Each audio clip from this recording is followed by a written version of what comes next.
Welcome to our channel. If you want to connect Bluetooth headphones to Nintendo Switch 2, follow these step-by-step instructions to ensure everything is properly set up and working smoothly. Step 1.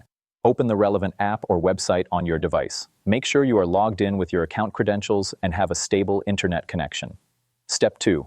Navigate to the Settings or Account menu. This is usually found in the top right corner of the screen or in the main menu section. Step 3. Look for the option related to the task you want to complete. This might be labeled as Preferences, Account Settings, or Device Management, depending on the platform. Step 4. Follow the on-screen prompts carefully. Read each instruction and make sure you understand what is being asked before proceeding to the next step. Step 5. Complete the required actions by entering any necessary information or making the appropriate selections from the available options. Step 6. Make sure you double-check all settings before finalizing. It is important to verify that each option is configured correctly to avoid any potential issues. Confirm your changes by clicking the Save, Apply, or Confirm button. Some platforms may require you to verify your action through email or text message. Step 7. Test the changes to ensure everything is working as expected. If you encounter any issues, you may need to restart the app or device. Don't forget to like this video and subscribe to our channel.